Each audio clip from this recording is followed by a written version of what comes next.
ប្រាសាទនគរបាជ័យជារមណីយដ្ឋានទេសចរណ៍វប្បធម៌មានទីតាំងស្ថិតនៅភូមិចង្ហុកឃុំអំពិលស្រុកកំពង់សៀមខេត្តកំពង់ចាមមានចម្ងាយ2គីឡូម៉ែត្រពីទីរួមខេត្តកំពង់ចាមនិងមានចម្ងាយសរុប122គីឡូម៉ែត្រពីភ្នំពេញ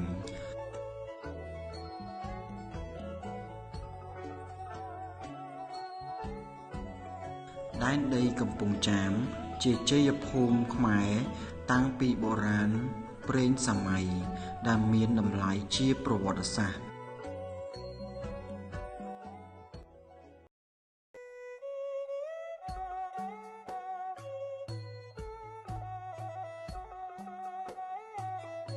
ប្រាសាទនគរបាជ័យគឺជារមណីយដ្ឋានទេសចរណ៍ប្រវត្តិសាស្ត្រមួយដ៏ល្បីល្បាញដែលស្ថិតនៅក្នុងខេត្តកំពង់ចាមប្រាសាទនេះត្រូវបានកសាងឡើងដោយព្រះបាទជ័យវរ្ម័នទី7នៅចុងសតវត្សទី12និងដើមសតវត្សទី13ដែលស្ថិតនៅក្នុងរចនាបថបាយ័នដើមឡើយប្រាសាទនេះត្រូវបានកសាងឡើងដើម្បីឧទ្ទិសទៅដល់ព្រះពុទ្ធសាសនាមហាយានក៏ប៉ុន្តែក៏មានធាតុផ្សំអំពីព្រហ្មញ្ញសាសនាផងដែរប្រាសាទនគរបាជ័យត្រូវបានសាងសង់ឡើងពីថ្មភក់និងថ្មបាយក្រៀមគោលបំណងនៃការសាងសង់ប្រាសាទនេះគឺជាទីសក្ការៈបូជា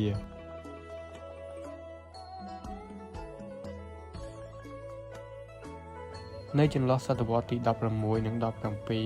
នៅក្នុងរាជការព្រះបាទស្រីសុគន្ធបុត្រនិងព្រះបាទច័ន្ទរាជាប្រាសាទនេះត្រូវបានកែប្រែឲ្យក្លាយទៅជាវត្តអារាមតាមបែបព្រះពុទ្ធសាសនាហិនយានដោយកំពូលនៃប្រាង្គប្រាសាទកណ្ដាលត្រូវបានគេរុះរើនិងជួសជុលឡើងវិញឲ្យក្លាយទៅជាទម្រង់ចេតិយហើយនេះក៏ជាលក្ខណៈពិសេសមួយរបស់ប្រាសាទនគរបាជ័យនាពេលបច្ចុប្បន្នផងដែរយោងតាមសាលាចរិត K82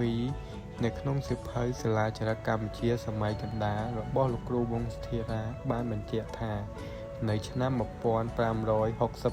នៃគ្រិស្តសករាជព្រះបាទស្រីសុគន្ធបុត្របានយាងមកធ្វើបុណ្យនិងបានកសាងព្រះមហាចេតិយដើម្បីតម្កល់ព្រះមហាសីរិកធាតុនិងបានប្រតិស្ថានព្រះពុទ្ធរូបនៅប្រាសាទនេះឯងបច្ចុប្បន្នប្រាសាទនគរបាជ័យត្រូវបានថែរក្សានិងជួសជុលជាបន្តបន្ទាប់ដោយក្រសួងវប្បធម៌និងវិចិត្រសិល្បៈវាគឺជាគោលដៅទេសចរណ៍វប្បធម៌ប្រវត្តិសាស្ត្រដ៏សំខាន់មួយនៅក្នុងខេត្តកំពង់ចាមនិងជាទីកន្លែងគោរពបូជារបស់ប្រជាជនខ្មែរផងដែរហើយប្រាសាទនេះក៏បានបន្សល់ទុកនៅចម្លាក់និងសិលាចារឹកជាច្រើនទាំងដែលបានផ្ដល់ព័ត៌មានដ៏មានតម្លៃអំពីប្រវត្តិសាស្ត្រនិងសាសនាផងដែរប្រាសាទនគរបាជ័យមិនត្រឹមតែជាទីកន្លែងគោរពបូជាតែប៉ុណ្ណោះទេប៉ុន្តែវាក៏ជាភស្តុតាងដ៏រស់រវើកនៃប្រវត្តិសាស្ត្រដ៏យូរលង់និងស្ថាបត្យកម្មដ៏អស្ចារ្យរបស់ខ្មែរនាសម័យនោះផងដែរ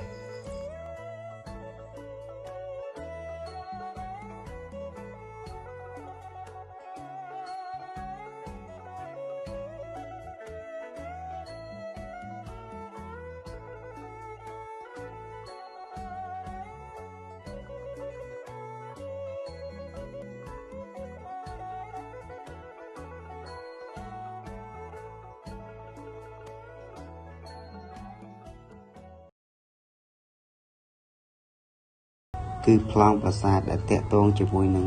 ប្រាសាទនគរបាជ័យប្រាសាទនគរបាជ័យត្រូវបានគេសាងសង់ដោយបែរមុខទៅទិសខាងកើតហើយប្រាសាទនេះមានរាងជាចតុកោណកែង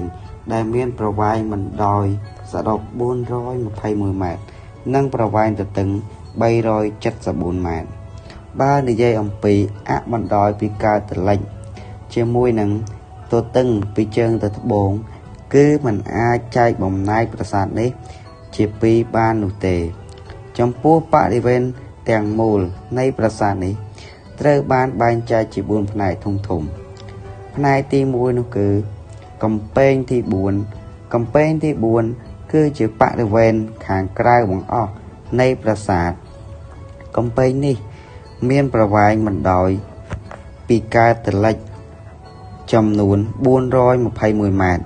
គុណជាមួយនឹងទទឹងពីជើងទៅត្បូង371ម៉ែត្រក្នុងបរិវេណនេះមានគោបុរៈចំនួន4ធំ ពោលគឺទិសទាំង4ខាងកើតខាងត្បូងខាងលិចនិងខាងជើងបើយើងនិយាយអំពីស្ថានភាពគោកបរៈនេះគឺតូចល្មមដែលអនុញ្ញាតឲ្យយានយន្តមកជុំដែលអាចចរាចរចូលបានប៉ុណ្ណោះបើនិយាយអំពីស្ថានភាពកំពែងទី4នោះគឺមានស្ថានភាពទ្រុឌទ្រោមខ្លាំងដែលធ្វើឲ្យផ្នែកខ្លះมันអាចសម្គាល់ថាជាកំពែងប្រាសាទបានឡើយចំពោះក្នុងបរិវេណនេះមានទំហំធំទូលាយក្នុងនោះមានវត្តរហូតទៅដល់ចំនួន2នោះគឺវត្តនគរបាជ័យខាងក្នុងនិងវត្តនគរបាជ័យខាងក្រៅផ្នែកទី3គឺជាបរិវេណក្រៅបន្ទាប់ពីផ្នែកទី4កំពែងនេះមានប្រវែងបណ្ដោយសរុប154ម៉ែត្រនិងប្រវែងទទឹង115ម៉ែត្របើយើងធ្វើដំណើរពីទិសខាងកើតទៅទិសខាងលិចអ្នកទាំងអស់គ្នានឹងឃើញគោកបរៈធំចំនួន2ពោលគឺគោកបរៈទិសខាងកើតនិងគោកបរៈទិសខាងលិចបើនិយាយពីស្ថានភាពគោកបរៈទាំងពីរនេះគឺមានស្ថានភាពនៅល្អនៅឡើយហើយនៅក្នុងបរិវេណទី3នេះមានស្រះទឹកចំនួន2គឺខាងក្រៅនិងខាងក្នុងក្រៅពីនេះក៏មានសំណង់ផ្សេងដែលត្រូវបានគេសាងសង់នៅពេលក្រោយផងដែររីឯកំពែងទី2នៃផ្នែកទី2នៃប្រាសាទនេះគឺ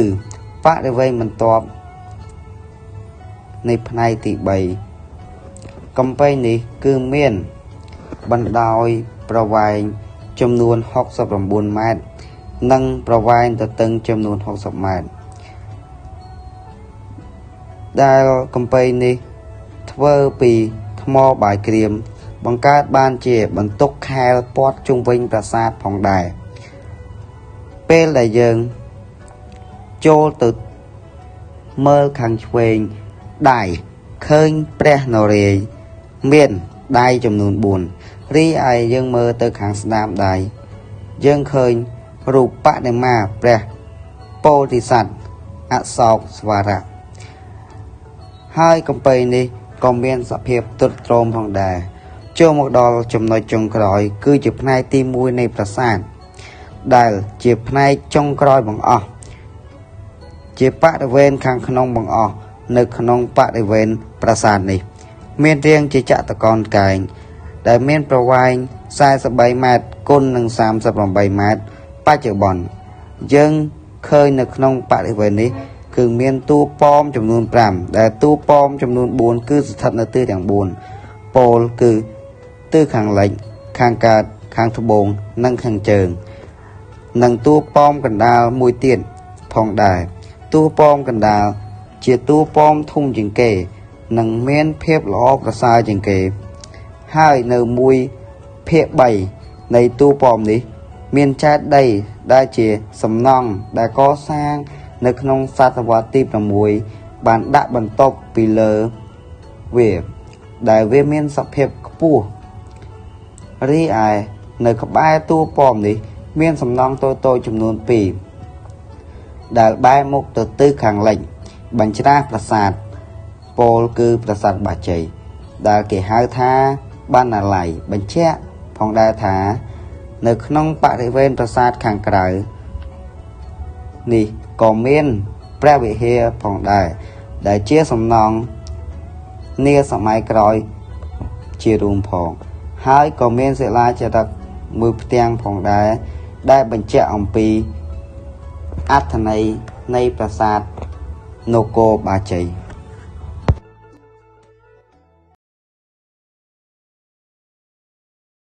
បន្តគឺផ្តែរប្រាសាទ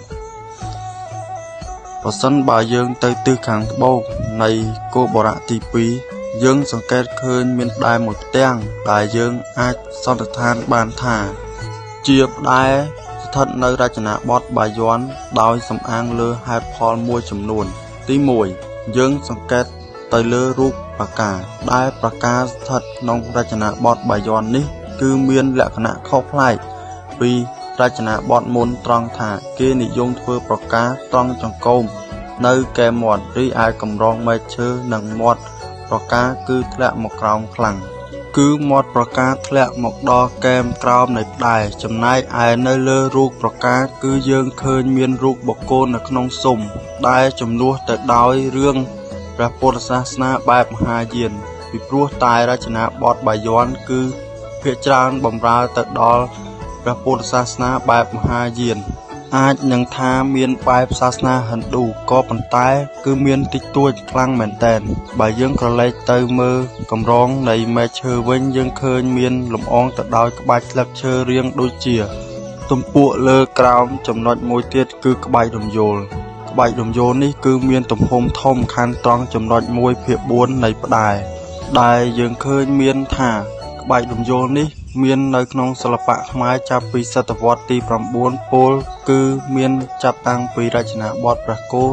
រហូតមកដល់រចនាបថបាយ័នយើងឃើញនៅតែមានចំណែកផ្តែរមួយផ្ទាំងនេះគឺស្ថិតនៅក្នុងរចនាបថបាយ័នដូចគ្នាក៏ប៉ុន្តែគេឈប់ធ្វើក្បាច់កម្រងស្លឹកឈើនឹងជាកម្រងធ្នូឬក៏រៀងជាបន្ទាត់ត្រង់ទៀតហើយពោលគឺគេធ្វើជាក្បាច់ចង្វារង្វង់តគ្នាដែលយើងឃើញមានរាងជាលេខ1ជាលក្ខណៈពិសេសមួយក្នុងផ្តែរដែលស្ថិតនៅរចនាបថបាយ័នហើយលក្ខណៈពិសេសទី2នោះគឺយើងឃើញមានរូបប្រការនេះដែលបង្ហាញថាស្ថិតក្នុងរចនាបថបាយ័ននៅលើចង្កូមសងខាងមាត់របស់រូបប្រការនេះក្រៅពីនេះយើងឃើញមានក្បាច់ស្លឹកឈើនៅលើក្បាច់ចង្វាមូលនេះយើងឃើញថាក្បាច់ស្លឹកឈើនេះបានបញ្ឈរជារាងត្រង់ឡើងលើមានលក្ខណៈរូបរាងស្រួចផងដែរហោជាងបើនិយាយចំពោះហោជាងនៅក្នុងប្រាសាទនគរបាជ័យហោជាងទាំងអស់គឺស្ថិតនៅក្នុងរចនាបថបាយ័នដោយយើងកំណត់4ទៅលើចំណុចសំខាន់នោះគឺទី1គឺដងក្តាររបស់ហោជាងស្ថាបត្យករគឺបានឆ្លាក់រូបនាគពុតពេនខ្លួនចូលក្នុងនិងចេញក្រៅដែលបង្កើតបានជានាគជុំវិញក្តារទី2គឺចុងដងក្តាររបស់ហោជាងដោយ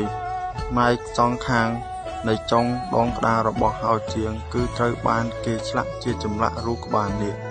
និងមានក្បាំងនៅពីលើប្រកបដោយក្បាច់រចនាយ៉ាងស្អាតទី3គឺបរិវេណខាងក្នុងរបស់ហោជាងយើងសង្កេតឃើញថាស្ថាបត្យករគឺបានឆ្លាក់ចម្លាក់ដែលតាក់ទងទៅនឹងរឿងផ្សេងទី4ធ្នឹមហោជាងយើងសង្កេតឃើញថាផ្នែកសងខាងនៃធ្នឹមនេះគឺមានរាងចម្រាដោយមានរាងស្រួចខាងចុងចំពោះសសរពេជ្រនៅប្រាសាទនគរបាជ័យដែលផ្នែកខាងក្រោមគេឆ្លាក់ជារាងការ៉េការឆ្លាក់ជារាងការ៉េនេះត្រូវបានគេឆ្លាក់ចេញជារាង2បែបទី1គឺការឆ្លាក់ចេញជារូបប្រាសាទទី2ការឆ្លាក់ជារូបមនុស្សចំណែកឯនៅតួនៃសសរពេជ្រត្រូវបានគេឆ្លាក់ជាក្បាច់រង្វាន់ដែលមានរាងដូចទៅនឹងចិញ្ចៀនដែលរង្វាន់នេះមានទំហំប៉ុនគ្នាបដិមានៅក្នុងប្រាសាទនគរបាជ័យគឺស្ថិតនៅក្នុងរចនាបថបាយ័នបដិមាភាគច្រើនត្រូវបានគេធ្វើឡើងដោយមិនសូវធ្វើក្បាំងមកុដនោះទេហើយបដិមាទាំងនោះគឺជាប់តាក់ទងទៅនឹងពុទ្ធសាសនាមហាយានបើយើងសង្កេតមើលឲ្យច្បាស់ទៅយើងនឹងឃើញថាបដិមាទាំងនោះក៏មានមកុដផងដែរដោយក្បាលមកុដលំអងទៅដោយក្បាច់តូចៗឥតដែលភ្នួងសក់ភាគច្រើននៅក្នុងប្រាសាទនគរបាជ័យត្រូវបានគេធ្វើឡើងជារាងត្រីកោណស្រួចឡើងលើហើយនឹងមានរាងត្រីកោណដូចគ្នាតែមានផ្នែកខាង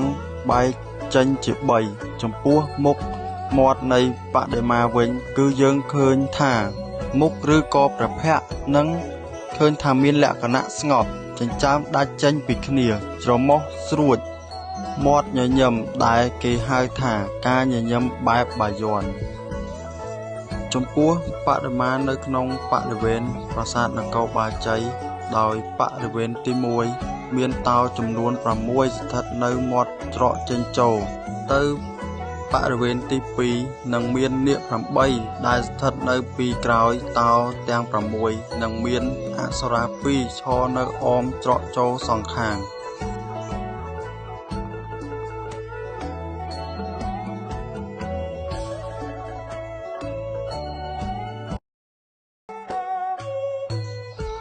បរិវេណទី2រួមមានរូបសំណាកតេជោដំដិនចំនួន2រូបអប្សរាចំនួន2និងបរិវេណទី3មានកម្រាស់ក្រាស់ជាងបរិវេណទី1និងទី2ហើយបរិវេណទី3នេះមានច្រកចេញចូលនៅចំកណ្ដាលទាំង4ទិសនៅក្នុងបរិវេណទី3រួមមាននៅចំពីមុខច្រកចូលមានរូបព្រះនរាយណ៍ដៃ8និងនៅផ្នែកខាងឆ្វេងដៃមានព្រះនរាយណ៍ដៃ4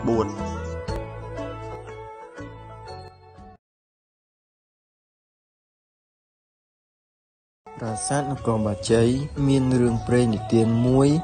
មានប្តីប្រពន្ធ2នាក់មានកូនប្រុសមួយពេលយកកូនត្រូវជ្រមុជទឹកទន្លេមិនប្រយ័ត្នក៏របូតកូនធ្លាក់ចូលទៅក្នុងទឹកស្រាប់តែមានត្រីមួយដ៏ធំចម្លែកបានពាំយកទារកនោះទៅត្រីនោះត្រូវបានពួកនេសាទចិនចាប់បានហើយក៏យកត្រីនោះទៅថ្វាយស្ដេចព្រោះឃើញត្រីនោះធំចម្លែកពេលវះពោះត្រីនោះក៏ត្រឡប់ជាឃើញទារកនោះនៅមានជីវិតស្ដេចចិនបានយកកូននោះជាកូនចិញ្ចឹមកុមារនោះដ៏ធំមានទំនងខ្ពស់និងមានរូបសម្បត្តិល្អក៏សួរស្ដេចពីប្រវត្តិរបស់ខ្លួនលុះដល់រឿងហេតុអស់សពគ្រប់សូមឪពុកចិញ្ចឹមមកតាមរកឪពុកម្ដាយបង្កើតរបស់ខ្លួននៅស្រុកខ្មែរវិញលុះមកដល់ក៏ទៅសុំសំណាក់នឹងម្ដាយបង្កើតរបស់ខ្លួនយូរទៅក៏ពុំបានដឹងក៏បានរួមរស់ជាមួយម្ដាយរបស់ខ្លួនក្រោយមកពេលចៅព្រំនាងកុមារនោះដឹងរឿងហេតុក៏សំពះកុមារទោសអំពីម្ដាយឯម្ដាយក៏បង្គាប់ឲ្យធ្វើចែកដីមួយពេលម្ដាយស្លាប់ហើយគេសុំជួយសាងសង់រូបកូនសំពះចែកដីម្ដាយនៅពេលស្លាប់ទៅឲ្យបានគ្រប់ចំនួន1000ឆ្នាំទើបរួចផុតពីកម្មពៀវេរាទាំងនោះសពថ្ងៃនេះនៅក្នុងកំពែងជាន់ទី2មានព្រះវិហារស៊ីម៉ងមួយដែលគេហៅថាវិហារយាយពៅឯវិហារតាព្រំគឺស្ថិតនៅកំពែងជាន់ទី1មានលក្ខណៈតាមបែបចិនលាយនិងខ្មែរផងដែរឯចែកដីនៅក្នុងរូបនេះគឺជាចែកដីដែលអ្នកស្រុកជឿថាជាចែកដីយាយពៅនេះឯងដោយឡែកលក្ខណៈចម្លែកមួយទៀតគឺនៅក្នុងដីប្រាសាទតែម្ដងគឺមានវត្ត2មួយគេហៅថាវត្តនគរបាជ័យក្រៅនៅភាគពាយ័ព្យប្រាសាទនិងមួយទៀតគឺប្រាសាទនគរបាជ័យដែលនៅភាគពាយ័ព្យប្រាសាទ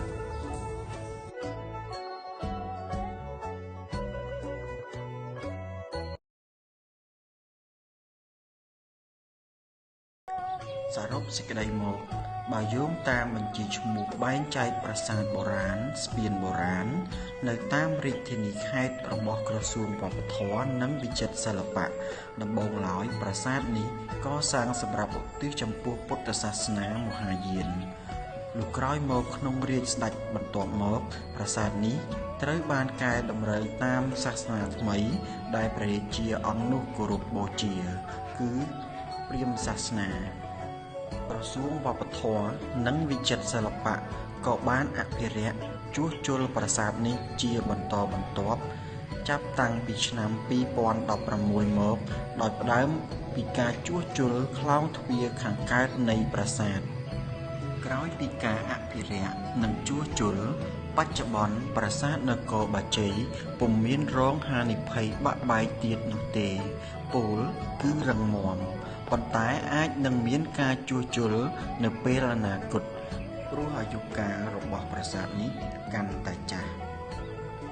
ក្នុងនាមយើងជាកូនចៅជំនាន់ក្រោយយើងមានកាតព្វកិច្ចក្នុងការការពារនិងថែរក្សាសម្បត្តិបុរាណប្រាសាទខ្មែរតួយ៉ាងប្រាសាទនគរបាជ័យនេះនិងប្រាសាទដទៃទៀតរបស់ខ្មែរដែលជាមរតកវប្បធម៌ដ៏មានតម្លៃមិនអាចកាត់ថ្លៃបានបន្ថែមពីនេះយើងត្រូវស្វែងយល់អំពីប្រវត្តិសាស្ត្រនិងតម្លៃនៃសម្បត្តិបុរាណដើម្បីឲ្យយើងនិងសមាជិកសង្គមមានស្មារតីថែរក្សានិងស្រឡាញ់វប្បធម៌ខ្មែរមិនអនុញ្ញាតឲ្យមានការកាប់បំផ្លាញឬការដកយកសម្បត្តិបុរាណដើម្បីរកផលប្រយោជន៍ផ្ទាល់ខ្លួនឬការលក់ចេញទៅកាន់ទីផ្សារអន្តរជាតិឡើយជំរុញឲ្យមានទេសចរទប់ស្កាត់ការរំលោភបំពានសម្បត្តិបុរាណនិងការទប់ស្កាត់បទល្មើសពាក់ព័ន្ធលើកទឹកចិត្តសហគមន៍និងអាជ្ញាធរទទួលខុសត្រូវឲ្យអភិរក្សនិងជួសជុលប្រាសាទដើម្បីការពារខូចខាតដោយសារអាកាសធាតុនិងការបំផ្លិចបំផ្លាញដោយមនុស្សការចូលរួមរបស់យើងទាំងអស់គ្នាសម្បត្តិបុរាណនឹងអាចនៅសេសសល់សម្រាប់មនុស្សជំនាន់ក្រោយៗហើយបន្តជាមោទនភាពជាតិខ្មែរបានយូរអង្វែងបន្តទៀតសូមអរគុណ